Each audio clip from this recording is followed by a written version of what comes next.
selling that house felt like selling a part of my parents. It felt like I was selling my memories and the last place that they both were. So I really had to come back to that concept of home that I always like to compare in the movie The Wizard of Oz with Dorothy, who spends the entire movie looking for, how do I get home? How do I get back to Auntie Em and Uncle Henry, I believe. And so literally the whole movie is about, how does Dorothy get home? And of course, those that know the story know at the end of the movie, she finds out that home is inside of her.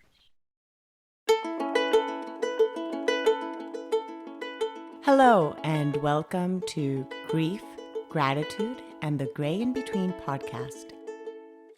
This podcast is about exploring the grief that occurs at different times in our lives, in which we have had major changes and transitions that literally shake us to the core and make us experience grief. I created this podcast for people to feel a little less hopeless and alone in their own grief process as they hear the stories of others who have had similar journeys. I'm Kendra Rinaldi, your host. Now, let's dive right into today's episode. Thank you for joining us today for today's episode with Liza Peterson. Liza and I have become friends because she's already been a guest on the podcast before, the episode called, Mourning Doves. Yes, it was right. If you have not heard that episode, go back and listen to that one before you listen to this one, and you can get a more rounded story of what happened before.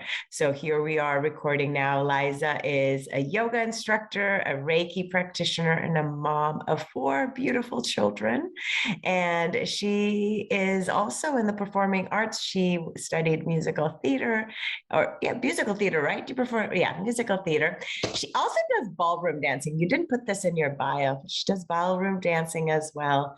And now with the passing of both her mom and her dad in the past 4.5 years, she is now on a mission to help other people also that have gone through similar journeys as hers and supported. And so she created an Instagram account called Wings of Resilience Healing.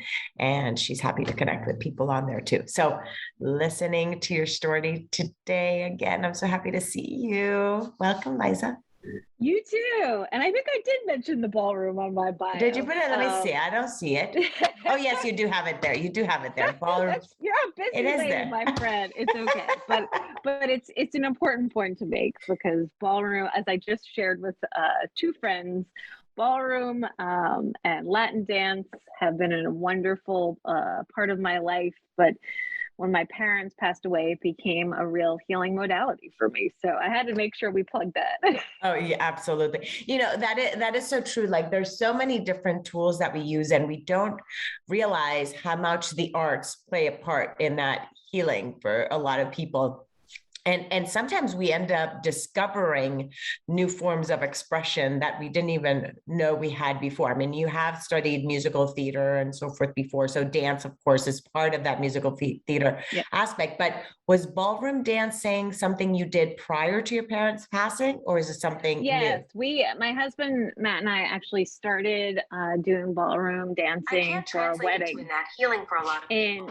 And then sometimes we end up discovering new forms of expression. My phone, what is going? Know we had before. You guys, and you have started. Do you hear this? My watch is talking. So I was like, where is this? Is a musical theater aspect, but was ballroom dancing? I never told it to talk. Okay, this is so my weird. Background. It's talking about my theater background and my musical theater and Why I'm taking this. What is this? What's a little freaky? My watch just started. That is a little freaky. What? I'm sorry. It did. The watch just started talking. That's why I'm like, I'm sorry. I was like, it totally.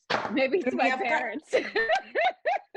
You never know. It started giving me a whole description of, and I'm like, where's that voice coming from? I have my headset on. I looked at they're talking about me, ballroom, a healing modality. Did you hear that? Oh my goodness. I'm like, what is up with that? Okay. Has that happened to you before? Have you ever had like any technical, sorry for that loop, right? That totally threw me off right there, but I was so for you listeners, sorry about that, but I totally segue here. Liza, has that ever happened to you? Like, things like that with technology or little glitches like that you end up thinking, wait a minute. Yeah. Yeah, the reason I'm saying, like, tongue in cheek, but not really, that it could be my parents is I've had a lot of, if that's what you're asking me, a lot of experiences of things I couldn't really explain otherwise. Like, we had this love sign that we got at Target that lit up, and it's battery operated. And I remember one time it just went on, and I'm like, that's so funny because I don't think it has the batteries in it. I think they needed to be changed. And sure enough, it lit up the word love and there was no batteries in it. And I believe my mom hadn't passed at that point. So I was like, I think it's my dad. Chills on my face. I was like, oh, well, they are, spewing back to me what I just said about ballroom dancing, being, healing tool for me, about musical theater. Crazy. So maybe they wanted to make their presence known from the beginning of the podcast. Who knows? Because literally, I didn't say like Siri. I didn't say whatever this. I don't even know how to ask the watch to talk. I don't even know what command I'm supposed to tell it. But the fact that it just started to talk, who knows? Anyway, so yes, so ballroom. So you and Matt had been taking lessons. Okay, I totally got this. Okay, so we're back to the ballroom. So when we were getting married, we started taking ballroom lessons to create our wedding dance and learn how to do social dancing. And we ended up both actually liking it so much that we stayed with it together through the birth of our second child, Charlie. And then we got to a certain point where Matt was like, I love this, but it's not really practical for both of us to do this. And so then I started dancing with my partner, and I've had various partners over the years. But I've taken little breaks to have babies, but pretty much have stayed in the ballroom. That is so wonderful. And so now then, how did that then kind of become now also something that has allowed you in your grieving journey? I know you did a dance in honor of your mom. So would you like to talk a little bit about that? Yes. Yeah, it's completely changed. At first, this was something we did for fun, socially. I enjoyed it. Then I enjoyed the performing aspect because we do a yearly show every year on the Tarrytown Music Hall stage that's near where I live. But really, it started when my dad was sick. I started to think about how could I make a dance to honor him. And I did a dance to the song, My Heart Belongs to Daddy. And I was able to do that for my dad while he was still alive. Meant so much to me, meant so much to him. And then after my mom passed away suddenly, I really felt like I didn't know what was going to happen. I wasn't prepared, and I did not get to say goodbye. So I looked at it as an opportunity to create a piece that, for all intents and purposes, was the goodbye to my mom that I never got to do. So we did this beautiful song. I don't know if you know the singer Jim Brickman, but he's so talented. And it's called A Mother's Love. I call it The Gift of a Mother's Love. Mm-hmm. And it's a beautiful, beautiful piece that I not only was able to perform at our showcase, which because of COVID was recorded that year, but I then went on and was able to do it live at a couple of different competitions. And every time people would say to me that knew me, and even the judges who maybe didn't know me, but could read between the lines of the message, that my message was delivered. So it's just taken on a whole different way of using dancing and moving energy. I've used it a lot to kind of move the energy of grieving. When I feel like I'm in a funk, I'm like, let's go hit the ballroom. And since we last spoke, let's see, when was that? It was June of 2020. Okay, thank you. Because the episode aired probably like October. So I'm trying to think when it even aired at that time in 2020. But yes, you were one of my, because I started recording March of 2020. And so you were one of the first guests I had that year. And a lot has changed since. And that's the reason we decided to do this follow-up podcast, because so much has changed since that episode. So in the tools that you have been using since, you've added then also now yoga, and that had kind of started being part of your process then. But since then, you've become a yoga instructor since we last talked. So talk about that, because you talked about moving your body and using movement as also moving your grief through and dance. How's yoga and then becoming a yoga instructor been part of that journey for you? Well, my yoga journey, I really started around the time my dad was diagnosed with cancer. And for the longest time, and to this day, really, it has saved me. The practice of yoga, the healing aspect of yoga, the ability, again, to move your body, to move energy, to distract that, what we call the monkey mind in yoga, to focus on your breath. When we connect to our breath, that's your anchor. So when I always tell students, whenever you find your mind wander, come back to your breath and remember that your breath is your anchor. So for a long time, yoga, I was the student, and I also went to a wonderful group of healers. I'm very blessed with a big surprise. Yeah, they are surprise. Big, full of support. Both for, Reiki and healing and sound healing, but also with yoga instruction. And at the beginning of last year, the beginning of 2020, I started to really just say, this is the year to become a yoga teacher. I mean, it had been on my radar quite a bit over the years. And I feel like I wanted to do it not that long after my dad passed away, and it was too soon. Then I wanted to do it again, and my mom passed away. So it was never the right time. And then last year I still paused about it because it was a virtual training mostly. And I'm such a people person that I really saw myself doing it in person. But I will tell you a very funny story. My teacher who did the training, her name is Carla. She's amazing. She's up in Rhinebeck, which is not where I live, but it's a place that I visit very often. And my friend Kate and I would often take her classes when we were up in Rhinebeck. So it was always on my mind and in my heart that I wanted to do a training at Rhinebeck Yoga. But I never knew how it would come to be, because Rhinebeck is a good hour and a half away. And with the 4 kids and knowing this was a 200-hour training, I was not sure how it was going to happen. And so she put it out, and I kind of went back and forth in my mind, and I was like, yeah, probably not now.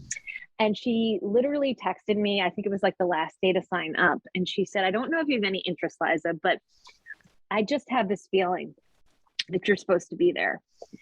And once she said that, it took still a little bit of like figuring out. And she had said, if you want an in-person aspect, you can come up, and a couple of us can, with the masks because of COVID, can get together in person. And so I was like, done. So then I went into the training, which is very intense, gratifying, exciting, but a lot of work. And then I finished the training last April and started doing some community classes here in our town of Chappaqua in June. And by the end of the summer, I started teaching yoga at a wonderful place near our house called Homebody. The store that is in the front of the yoga studio, which is owned by the same wonderful Deanna, is called Home Beauty Wellness. And she basically gave me a wonderful opportunity, handpicked me out of my training, has been mentoring me, and I've been slowly flying my wings as a teacher. And it's been really super gratifying to be able to hold space for people, when so many wonderful humans have done that for me. I remember when you were sitting in the car about to go in to go I think I was walking my dog and we were talking over the phone, and I think you were sitting in your car about to go teach that first class, the trial one, I think it was. And you're like, I'm so nervous. I can't believe I'm going to be teaching. And it's like, now it's been almost a year, and that's just so amazing. Yeah. So it's just so nice to give back. That's how it feels to me, because this practice has been such a gift to me, and to be able to give that to other people is really gratifying. That's wonderful. And you are such a giver. The Instagram handle that you created and the posts you put there are just so inspiring as well. And for having gone through what you went through in that short period of time, of, losing your parents 2 years apart, and then, it's been 4.5 years since, but and being able to share that with others that have gone through that, and your space, as well as, opening up your heart as well as space and time for others is just so beautiful. I want to ask you a little bit more than, oh yes, I should allow the space for the thank you, for the receiving. Well, I just wanted to say thank you. It's an honor. It's an honor to share my story and help people there as well. It's beautiful. Now, let's talk about what has occurred then since when, let's see, when we last spoke, things like the selling of your parents' home, all those kind of things had not occurred yet. Let's go into, because we've talked since, I know a little bit of the, details and emotional things that have occurred. So let's go a little bit into that aspect, as well as one of the things you also wanted to share, which was trying to find closure around your mom's passing, which was a sudden. It was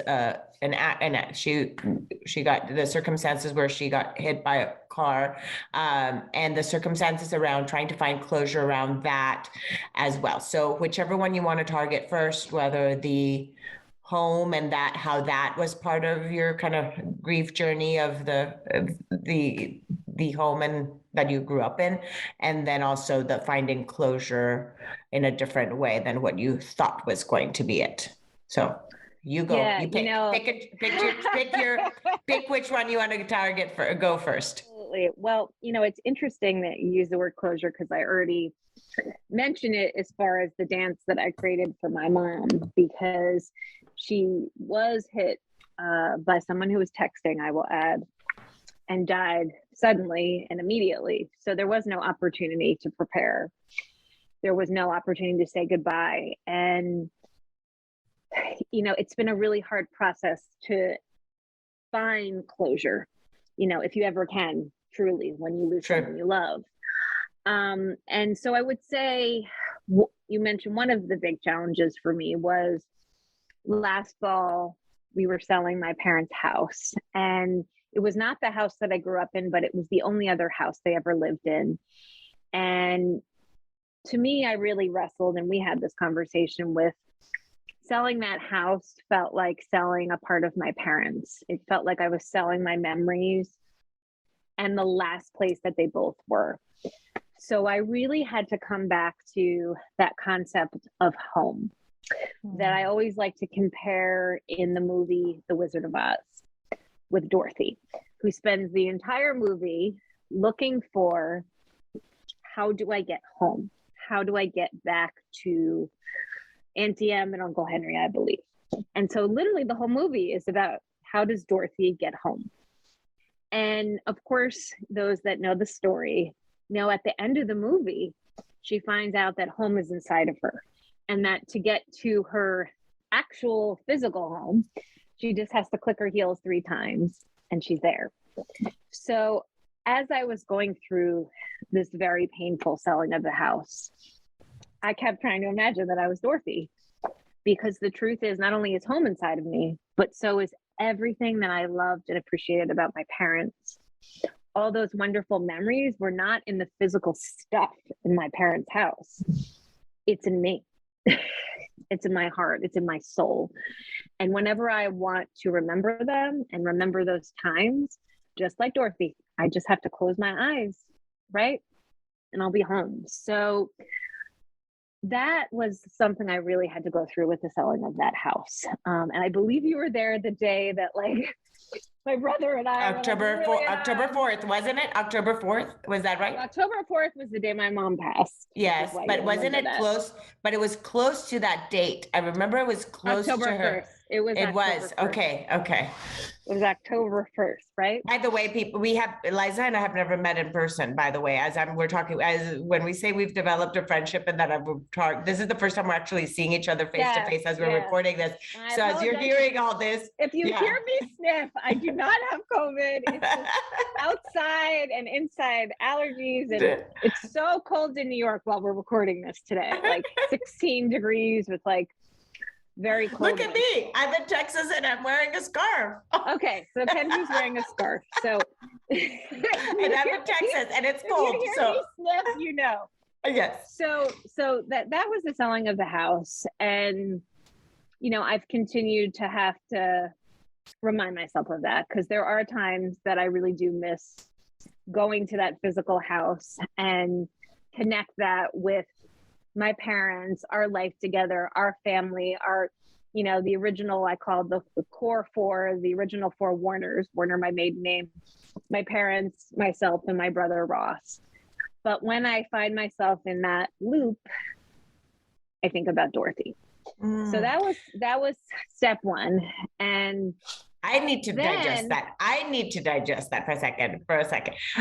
Because that was just so moving because I've only really seen that as a child, that concept of what you described there makes me see Wizard of Oz completely differently now. So I want to thank you for that, first off, and for that association of the coming home and that really just home is within and the part of the memories. Thank you for sharing that. That was a huge share. I wrote that down as you were talking because it was like something that touched me. So thank you.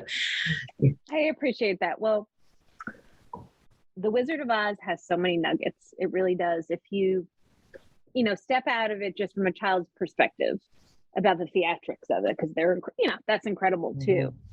The messages are so deep, and the messages of home, talking about, that COVID, it's the same thing. We've all had to kind of come to grips with being at home so much and realizing that like, that's just your physical space. Your actual home is within you. And everything you need is right there. And that's a very tough lesson to learn. And as I said, even once I felt like I learned a lesson, I had to go back and say, wait a minute, your parents are not in the physical house. Their memories are not in the physical house. And stuff, I learned that too. Stuff is just stuff. When somebody passes away, nobody really wants your stuff, right? Like my dad's t-shirt collection. I think I maybe mentioned that in the last podcast. It's just his t-shirt collection. It's just more stuff for people to sort out. All his gadgets. My mom was very neat and had already cleaned out a lot of stuff since my father passed away, but believe me, there was still a lot of stuff. And that was a real lesson to me too. That things are just things. That's what they are. They're not the person. They're not, at the end of the day, the thing that makes you who you are. Are they still in a storage, or have you been able to go through the storage? Yeah. Not really, to be honest with you. What happened was the sale of the house happened so fast that eventually, we just took everything out quickly. It was surrounding our whole house. And finally, my husband got very smart and was like, if you don't have the heart to go through this now, let's just put it in the attic. And when you're ready, you're ready. Because every time, despite what I just said, I'd go through it, I would start to break down, and it just didn't seem worth it. And because then I knew you are still associating your parents with this stuff. Yes. When you have learned this lesson, you can do it. That is so true. You have to kind of remove yourself a little bit. And sometimes that removing is sometimes the aspect of time that just afterwards, when you go back to it, then gives you that space to then see, wait a minute, I have not missed this in the past, year that I have not looked at it. I have not you know what I mean? Like I have not even looked at it in the past year. Do I really need it? And this goes not only for things like this of when we've had loved ones pass away and that attachment that we have to that, but it can also go as us, even as parents, all these little art things that we keep from our kids and that ends up accumulating that we're like, wait, do I need all of this as well? You know, and sometimes we have to let some years go by and then like, okay, let's go back and see really what do we keep? So that was smart. So I know you were about to go into the part of sharing the other aspect, and I paused you there because I wanted to digest on everything you had said there regarding home. So thank you for sharing that. So share with us then the second part of this two-part question. Right, which again is about closure. Mm-hmm. So I thought.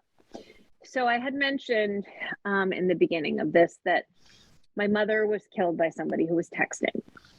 And as part of that, he was charged with vehicular manslaughter, which sort of the irony of my mom's case is she lived in Connecticut, and in the state of Connecticut, within just a few days of her passing, I think it was October 1st, 2019, this law went into effect, and she was killed October 4th, 2019. The state of Connecticut had changed texting to be considered a felony, which all it really means is that the potential for jail time was more. So this gentleman looking at potentially 1 to 3 years in jail. Now, of course, I always wrestled with, doesn't matter because it's not going to bring her back. And at the end of the day, this was an accident. He made a poor choice that caused my family, and it will forever cause us real harm and hurt.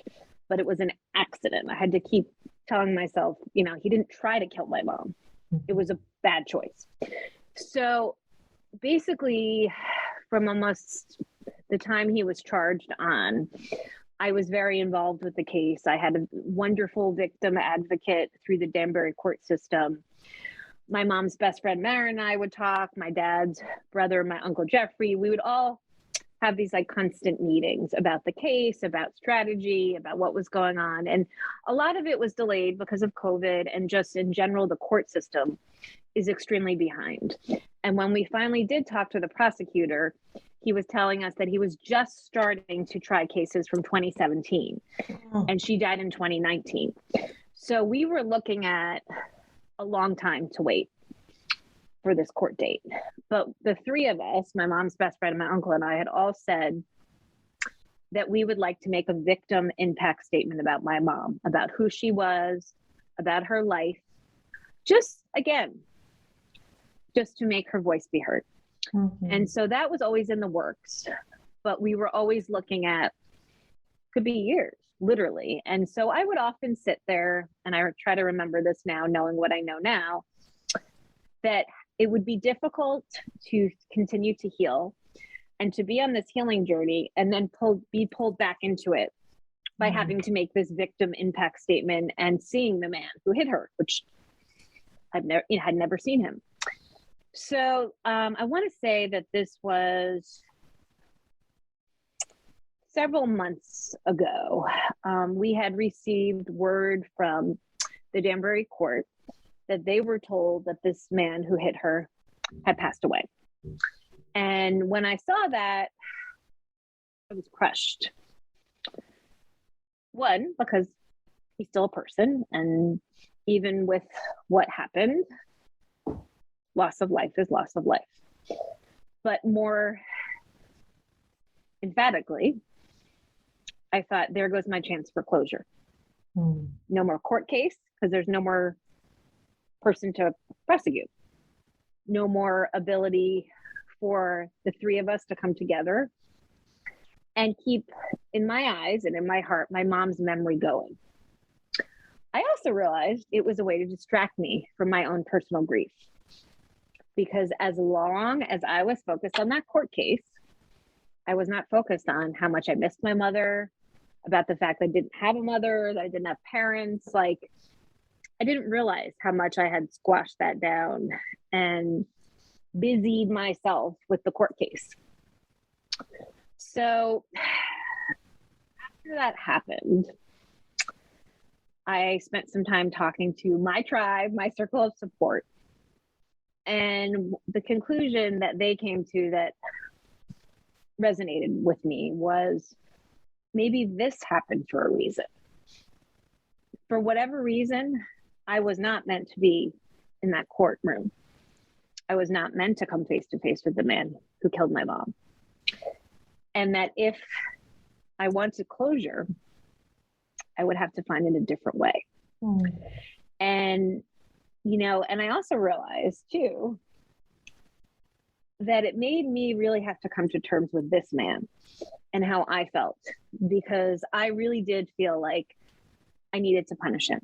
I needed to make a point. I felt like it was in my hands, because I don't think my brother would be upset with my saying he really didn't want to be involved with the court case.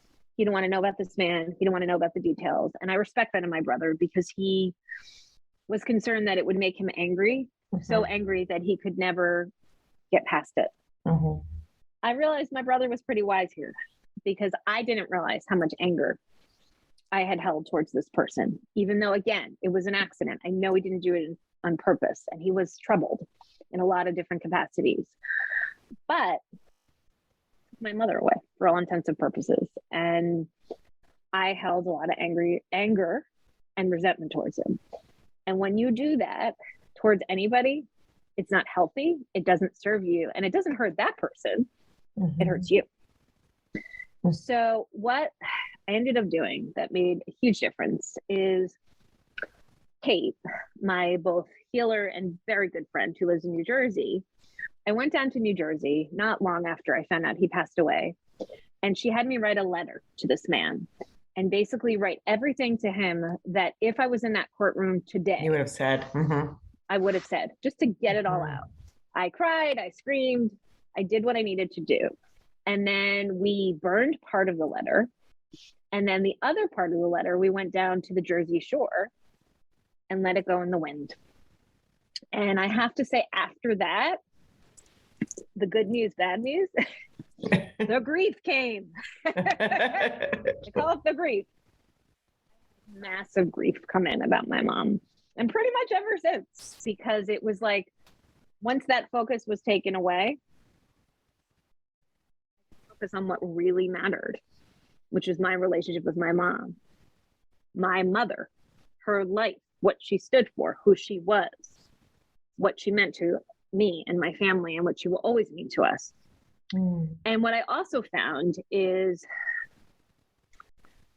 I changed my perspective a bit about this man, which was I don't have to take care of him or punish him or let him go, so to speak. Whatever you believe, for me, it's like God will take care of him, and he will have to face his own fate and his own decisions. And in that way, I feel like a burden is released from me, because even though at the end of the day, a court system would have decided this, I still felt like I, Liza, wanted to decide this man's fate because of the pain he caused me and my family. But by realizing now that like he's not on this earth, God will take care of him. He will work out his fate with God. And now I can continue on my path and remember my mom and do what I can do to heal my pain.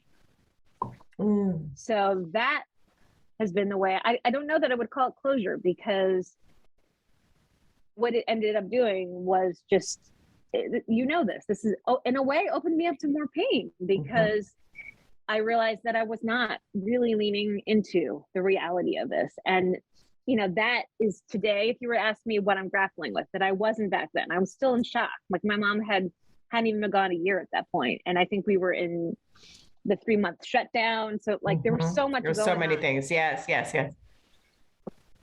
So I couldn't even lean into the reality that I am truly in. And how does it feel to be now actually feeling those emotions? And what do they show up, or how do they show up? Do they show up in tears? Do they show up? How is grief kind of showing up now in the ways that it didn't show up before? Well, I was always a crier. I'm still a crier. but it's very different. It's, I have since, and this is an important point to make, the one piece that I didn't have, I have had wonderful yoga teachers, wonderful healers around me, energy healers, dance teachers, friends, family. I never sought somebody who was specifically trained to deal with grief counseling. So what I finally did is seek a grief counselor. So now, only since the end of September, I've been going to grief counseling, and I have found that to be so cathartic. And the grief, the sadness, the releases are bigger, they're deeper, they're more painful, right? You always, Kate, I'm going to take this from Kate because I repeat this all the time and it's so profound. You have to feel it to heal it. Mm-hmm. There is no, that's what I've realized. There is no way around it. I can sit here and say, I don't have to get sad. I don't have to get angry. I don't have to cry. I don't have to scream. Yes, I do. We all do. That's the only way it can get out, right? And my grief counselor is always like up and out, get it up and out, and also in building a community of meeting other people who have lost people, so that it's, that you create effectively a grief group, a grief counseling group, other people you can go to. And I actually have been able to go away with some of them. You create community, and you realize that there are so many of us right now that are grieving, that are going through loss. And, I can not sit here and talk about grief and remind people that grief means so many things. I'm talking about the loss of my parents and the loss of physical life, but grief can be anything, right? Grief can be the loss of a job. Grief can be the loss of a marriage. It can be the loss of the freedom that I think a lot of us feel now with COVID and shutdowns and restrictions and masks and all of that, right? Grief encompasses a lot of different things. And I've realized even, and we discussed this, I think last time, secondary grief. Oh, so many. I'm not just grieving the loss of my parents. I'm grieving the loss of having parents. I'm grieving the loss of having people to celebrate holidays with. I'm grieving the loss of having my parents to help me with my children. I'm grieving the loss of not having people to be able to ask like important questions that may come up, like in my medical history or in my life, or being able to call them and ask their opinion on something, right? I'm grieving the loss of that house still, of being able to go there and having that safe space. I felt that so much this morning in my grief counseling, that loss of just not having that like home to go to, that's like my parents and safe and celebrating holidays and just being able to stop by there and just feeling at home with my parents because they, they're my parents and they brought me here and were with me my whole life and knew me better than anybody. So that's also coming through a lot, is that secondary grief. And I've been feeling a lot of like, well, those people have parents and I don't. Oh, that person has a mom. I don't have a mom anymore. And I know you and I were talking a little bit last night about people, like being around people who might complain about their parents and then just feeling a deep sadness because it's like, well, I wish my parents were here to complain about them. And people do it very unknowingly. But, as a mother of two teenagers, and I think you are as well, that's what it's like. It's like teenagers feel left out for so many different reasons, but it doesn't get easier, unfortunately, when you're an adult and when you have lost. Because anytime you see somebody have something that you had but don't have anymore, it's a reminder again. Yeah, it's a reminder again. And it could be triggering. And there's a point in which maybe it doesn't trigger you as much, anymore. But it's always going to kind of just be there in the back of your mind and thoughts, So, wow, that is so much that you shared. Let's go a little deeper into just how did you find your grief counselor? Was it referral? Was it somebody, how did you find your grief counselor? Because finding someone that you can connect with, that either it's in the grief counseling space, whether it's a grief coach, whether it's a grief support group with other peers that are grieving, those things are there as tools. And not everyone necessarily goes that route in their grief journey. But can you share a little how you found your grief counselor? And because I think that's important to talk about a little too. Absolutely. It's actually kind of cute. So Kate, who I mentioned, she grew up with this wonderful grief counselor, and she's also an energy healer. And her name had come up a few years ago, and for whatever reason, we didn't meet each other or connect. And we were at a coffee place in a close town called Terrytown where I dance, and we ran into this grief counselor, who again is somebody that Kate grew up with. And we were kind of talking, and Kate and I walked away, and she's like, it's so funny, why would we be connecting at this point? Like, we haven't talked in so long. Like, we're always very, very fond of each other and really liked each other and respected each other's work, but like, why now? And she's like, you Liza, she's here for you. I'll say her name because she's fabulous. Liza Liza. Lisa's here for you. And so then it was like, I have never seen somebody who specifically, and she has an MS and bereavement and grief. She herself lost her father at 17 years old. He was only 44.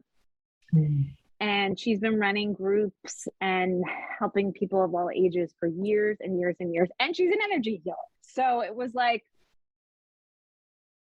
the perfect alignment with you. Yeah. And so not long after that, she does a lot of events around our town. And I know how, I can't believe I forgot.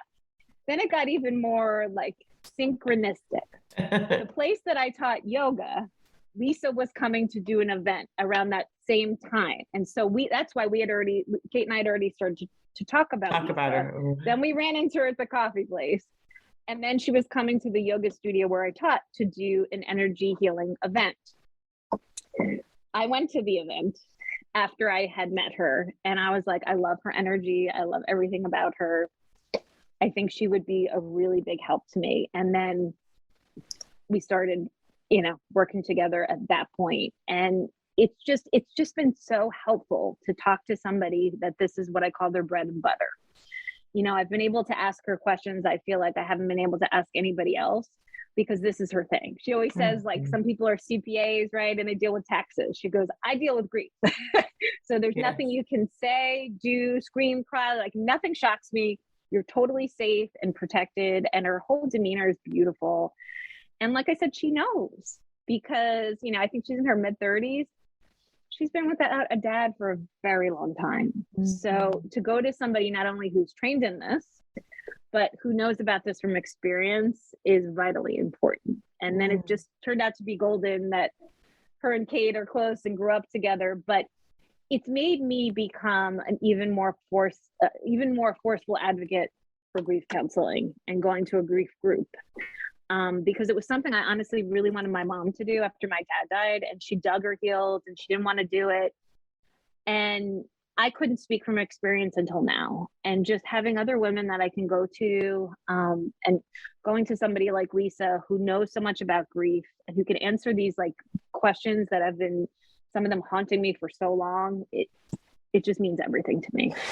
That is so important. And especially also you being the mom of 4, it's not only that you go for yourself, but the fact that now also you have tools to then help your children even navigate their own grief of losing both their grandparents in that period of 2 years. That is also vital as well, right? The tools that you yourself gain to then be able to help your children navigate their grief journey. And yes, and I can add one more piece. Something else that has changed for me also is I've suffered another loss, unfortunately, which is a dear friend of mine. Her name is Fran. She passed away just 2 months ago, yesterday.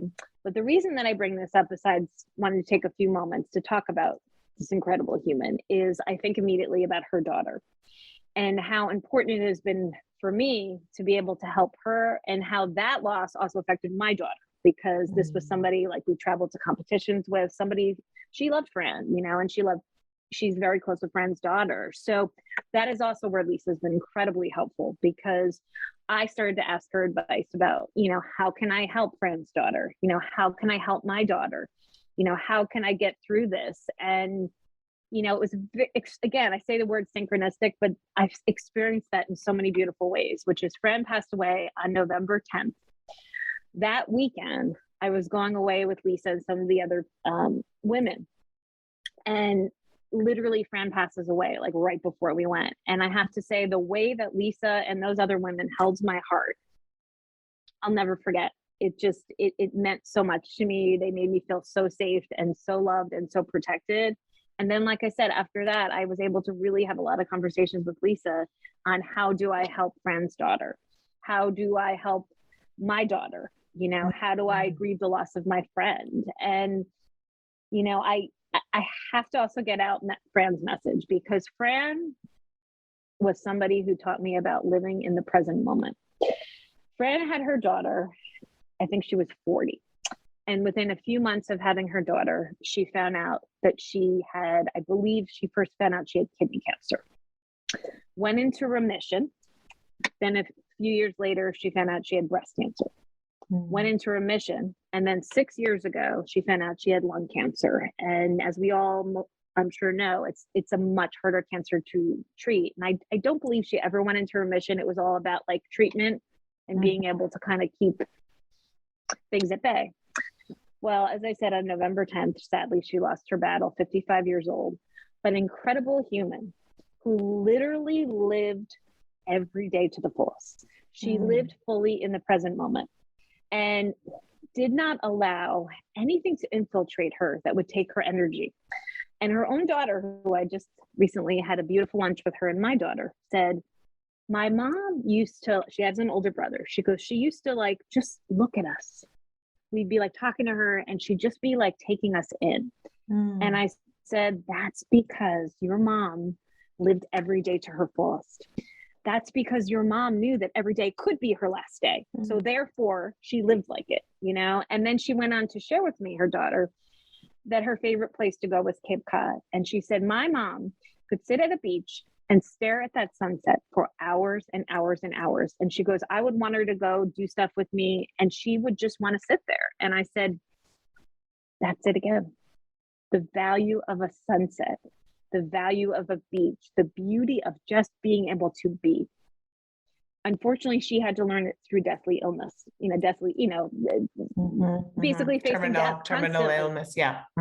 Yeah. But, that unfortunately has happened since then. But I really feel like it's pushed me that when I'm in my stuff to be like, don't waste a minute, and obviously my mom's passing, right? Was sudden. You didn't know that was the last day you were going to talk to her, things like that. Yes. The learnings, the teachings that those that have died leave behind are part of that legacy, right? So now Fran's daughter knows to live life in the present because she saw it in her mom. You as her friend also learned that as well. And so it's an amazing legacy that she has left. Now, as we're closing out, is there any other thing that you wanted to share on this podcast that I have not asked you, Miss Liza? Well, you talked in the beginning a little bit about my Instagram, which is called Wings of Resilience Healing. And you were actually one of the main influences as to why I created that in the first place. But I wanted to go back to it because it's not only been a wonderful healing tool for me to share my story, but it also has been a wonderful way to create outreach. And that would be something I would want to really emphasize, which is for people to never feel like they're alone. Because it's very easy to feel like you're alone and that you're the only one going through stuff, even now with COVID and everything that's come with it for all of us. But the more people that I meet and talk to and connect to, I realize that every single person right now, to some degree, is suffering, is dealing with loss, even if it's not an actual person. And to realize that whether it be me, who I'd love to talk to you and help you and support you, or whether it be in your own community, there are always people to talk to. There's always people who will support you and help you and make it better. and to not give up. That's why it's called Wings of Resilience Healing. We are all so resilient. You can handle so much more. I mean, I never thought that I'd be able to survive. It's been almost 2.5 years since my mom died. 2.5 years without either parent. And even at 47, almost 48 years old, I still wouldn't have thought I'd be able to get this far without my parents. So please don't give up. And if you need help, reach out to me, reach out to Kendra, reach out to people in your community, but don't give up and realize that we are all going through it. So we might as well go through it together. That is so important that you're sharing this, because a lot of times too, people realize after they've experienced a loss that sometimes the people in their own immediate circle might not end up being there for them in their grief, because they may not know how to even hold space for them in that moment. Sometimes people don't have those type of people around them. So reaching out to, either on Facebook groups, Instagram, or just in your own community, finding these grief support groups is so important, so that you do not feel alone, because it may not be in your own immediate circle that you find that. It may be outwardly that you do. But it is. And looking for, healing modalities too. I might have mentioned this in the other podcast, but for me, it was dance and yoga, and continues to be, but like whatever that is for you. Like if you like to paint, if you like to read romance novels, if you like to walk in nature, like find what lights you up and makes the dark days less dark. There we go. Repeat that one more time, because that was just beautiful. Find what lights you up to make the dark days less dark. Beautiful. Thank you, my dear friend, Liza. Thank you. Again, and I am so grateful for you, for your friendship, for your love, for your support, because you are an amazing human. And you're trying to help so many people who need it. They need it. I am grateful for you, and for you to connect with me after you heard one of your friends be on the podcast and reach out, and that we've been able to develop this friendship and support each other in our own grief journeys has been beautiful. So thank you once again. This was Liza Peterson on the podcast today. And again, you can find her on Instagram. Wings of Resilience Healing is her handle. So thank you, my dear. Thank you so much. It's such a pleasure. So honored. The honor was mine. Bye, honey.